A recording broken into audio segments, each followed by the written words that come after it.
सबसे पहले समझते हैं कि ये दाब आधिक्य होता क्या है ना। ठीक है, तो देखो जो द्रव की बूंद होती है उसमें दो सतह होती है।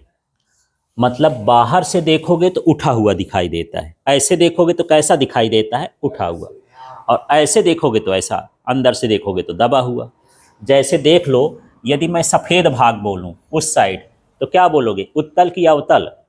उत्तल है ना। ये बाहर का हिस्सा कैसा है, उठा हुआ है, तो उसको क्या बोलेंगे, उत्तल। बोले नहीं यार, अंदर से झांको अब इधर साइड से, ये क्या हो गया, अवतल, धंसा हुआ।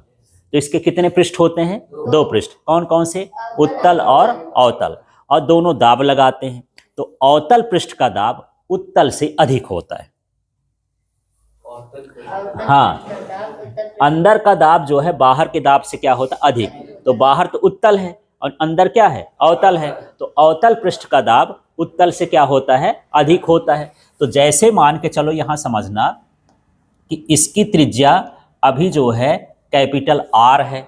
जब ये दाब लगाया तो ये बूंद क्या हो गई, बड़ी हो गई, क्योंकि अभी मैं बोला ना कि अवतल का दाब उत्तल से क्या होता है, अधिक। और जब दाब अधिक होगा तो इस सरफेस को कहाँ भेजेगा, बाहर। और जब बाहर भेजेगा तो ये वाला क्या हो जाएगा, बड़ा, यहाँ से यहाँ तक हो गया। तो इसकी त्रिज्या तो हमारे पास आर थी, प्लस ये डेल्टा आर और हो जाएगी। इतना दूर न हो भेजा कि बहुत बड़ा कर देगा, एक आध बाल बराबर भेजता है ना। तो चित्र में बड़ा बना है, लेकिन ये हल्का सा उसको बड़ा करता। तो डेल्टा आर का मतलब उसके त्रिज्या में थोड़ी सी क्या हुई, वृद्धि हो गई, वृद्धि हो गई, बड़ी हो गई।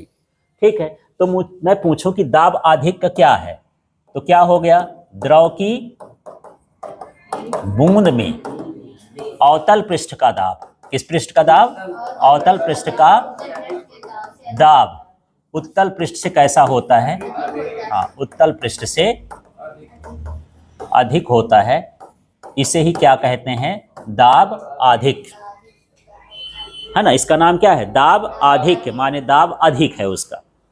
ठीक है, तो क्या क्या बोलोगे बताओ, द्रव की बूंद में अंदर का माने अवतल पृष्ठ का दाब उत्तल पृष्ठ से अधिक होता है, इसे ही क्या कहते हैं, दाब आधिक कहते हैं। ठीक है, तो मान के चलते हैं कि द्रव की बूंद की त्रिज्या क्या है, कैपिटल आर है। दाब आधिक्य के कारण इसकी त्रिज्या में डेल्टा आर की वृद्धि हो जाती है। ठीक है, तो हम क्या करेंगे कि पहले हम इसका जो है, ये जो बूंद बनी है, इसको बूंद बनाने में किया गया कार्य निकाल लेंगे। ठीक है, तो कार्य बराबर क्या होता है यार, कार्य बराबर होता है बल गुणे विस्थापन। ठीक है, लेकिन यहाँ जो बल है वो कौन लगाता है, दाब लगाता है। तो दाब का जो सूत्र होता है, देखो ये होता है P equal to F upon A. तो F बराबर क्या हो जाएगा, PA। माने हम क्या लिख सकते हैं, बल को क्या लिख सकते हैं, दाब गुणे क्षेत्रफल। ठीक है, तो बल को क्या लिख देता हूं, दाब गुणे क्षेत्रफल गुणे क्या हो गया, विस्थापन। ये समझ में आया। अब इनका हम वो बना देते हैं संकेत। कार्य को किससे दर्शाते हैं, W से लिख दिया। ठीक है, दाब को किससे दर्शाते हैं, P से दर्शाते हैं। अब क्षेत्रफल, यहाँ ये गोला है, द्रव की बूंद कैसी होती, गोलाकार। गोले का क्षेत्रफल क्या होता है, नहीं, गोले का क्षेत्रफल 4 पाई आर स्क्वायर, है ना। तो यहाँ मैं क्षेत्रफल की जगह लिख दूंगा 4 पाई, और बड़ा आर लिखा हूं तो ये बड़ा आर स्क्वायर। ठीक है, फिर यहाँ पर विस्थापन है। विस्थापन, ये डेल्टा आर की वृद्धि हुई ना, यहाँ से यहाँ तक कितना बड़ा हुआ, ये डेल्टा आर। तो यहाँ पर मैं लिख दिया डेल्टा आर। समझ में आ गया। ठीक है, कि भाई ये बूंद थी, बूंद को बड़ा करने में इतना हमको क्या करना पड़ा, कार्य करना पड़ा। अब हम क्या करेंगे, दूसरा हिस्सा हम इसमें क्षेत्रफल में वृद्धि निकालेंगे कि भला इसके क्षेत्रफल में कितनी वृद्धि हुई, है ना। नहीं, आर तो त्रिज्या है, क्षेत्रफल के लिए हम क्या करेंगे, बड़े का क्षेत्रफल निकालेंगे और माइनस हम क्या कर देंगे, छोटे का क्षेत्रफल। तो छोटे क्षेत्रफल में क्या हो जाएगी, वृद्धि हो जाएगी। तो यहां मुझे निकालना है क्षेत्रफल में वृद्धि।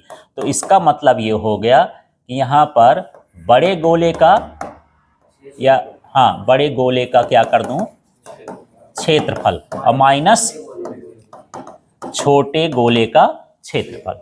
समझ में आया? तो क्षेत्रफल में वृद्धि का पता चलेगा। तो क्षेत्रफल में वृद्धि को हम लिखते हैं डेल्टा ए।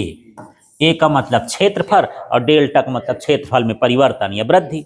वो घट भी सकता है, बढ़ भी सकता है, तो यहाँ पर बढ़ा हुआ ही रहेगा। बड़े गोले का क्षेत्रफल, तो यही सूत्र होता है। अभी क्या बोले हो? 4 पाई आर स्क्वायर। लेकिन बड़े गोले का आर बताओ, त्रिज्या बताओ। नहीं, डेल्टा आर तो यहाँ से यहाँ तक है, त्रिज्या बताना है बड़े गोले। R plus delta R. भाई 4 पाई आर स्क्वायर ना होता है तो ये क्या त्रिज्या थोड़ी है? त्रिज्या तो केंद्र से नापी जाती है। तो क्या हो जाएगा? आर प्लस डेल्टा आर का होल स्क्वायर। ठीक है, माइनस छोटे गोले का बताओ। ये छोटे गोले का पूरा सूत्र वही होगा ना, 4 पाई आर स्क्वायर। क्षेत्रफल, क्षेत्रफल का सूत्र लिखना है, उसका क्षेत्रफल और माइनस उसका क्षेत्रफल, तो कितना हो जाएगा ये? 4 पाई आर स्क्वायर।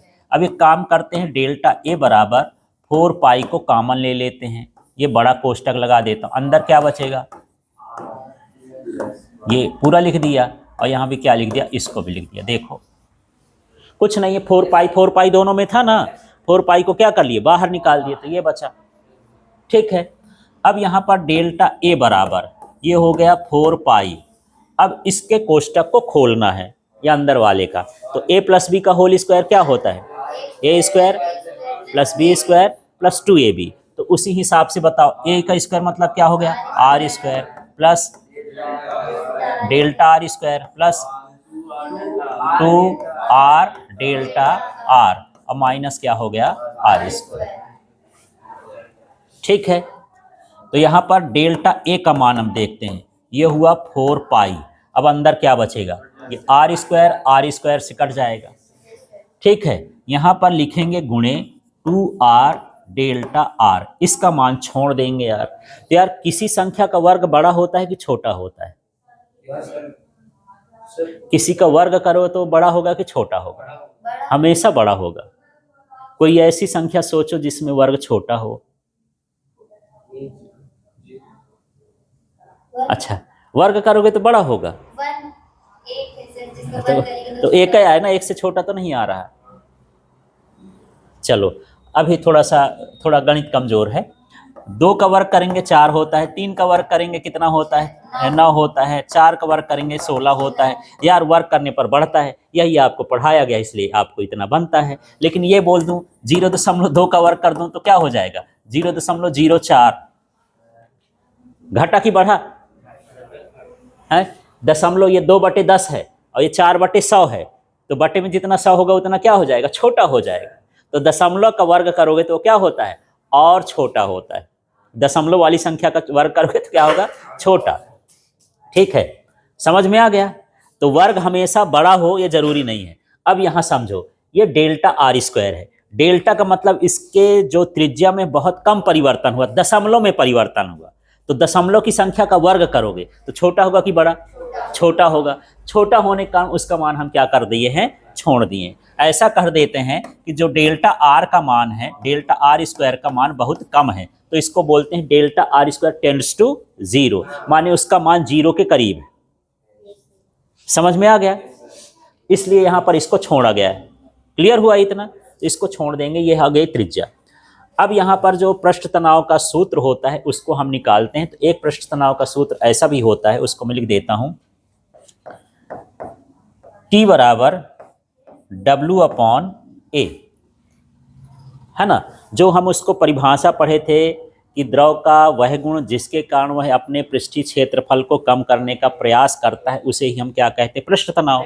तो यही प्रयास को हम कार्य कहते हैं। तो इसी को बोल सकते हैं कि द्रव का वह गुण जिसके कारण अपने पृष्ठीय क्षेत्रफल को कम करने का कार्य करता है, या W हो गया तो क्या हो गया? प्रयास को हम कार्य करता है, उसे हम क्या कहते हैं? पृष्ठ तनाव। तो पृष्ठ तनाव को इस सूत्र से भी लिख सकते हैं, क्षेत्रफल और प्रयास के। तो प्रयास का मतलब उसका क्या हो जाएगा? कार्य। ठीक है, तो यहाँ मैं डेल्टा ए लिख देता हूँ, ये इसमें परिवर्तन हो गया। अब इसमें मान रख दूं क्या? देखना, अगले स्टेप में मान रख देते हैं। टी की जगह क्या रख दिया? टी। डब्ल्यू का मान क्या आया था? देखो ये पी गुणे 4 पाई आर स्क्वायर इंटू क्या हो गया? Delta R. और यहाँ पर क्या हो जाएगा? बटे में डेल्टा ए का मान कितना आया? देखो 2r डेल्टा आर। ठीक है, तो देखो यहाँ पर ये जो W का मान है तो ये वाला मान रख दिए W के स्थान पर, फिर ये डेल्टा A है तो डेल्टा A के स्थान पर ये वाला। ठीक है, तो यही है कि पृष्ठ के क्षेत्रफल में वृद्धि करने में किया गया कार्य पृष्ठ तनाव के बराबर होता है, ऐसा इसको बोल सकते हो। ठीक, अब इसमें कुछ कटने वाली चीजें देखते हैं। तो 4 पाई से तो 4 पाई चला गया, हाँ, डेल्टा आर से डेल्टा आर चला गया, और एक ठो आर से ये कट गया, नीचे क्या बचा यार, सिर्फ 2। तो 2 को इधर भेज दूं क्योंकि पी निकालना है मुझे कि कितना दाब लग रहा है ना।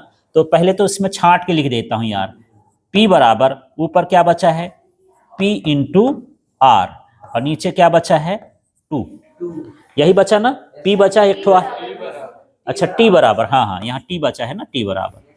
ठीक है, अब मुझे P निकालना है, यही ना प्रश्न था, दाब आधिक्य का सूत्र। तो दाब कितना अधिक लगेगा उसका सूत्र निकालना, तो क्या हो जाएगा P बराबर क्या हो जाएगा 2 का इधर 2T अपॉन क्या हो गया R। ये द्रव की बूंद पर लगने वाला क्या है, दाब है।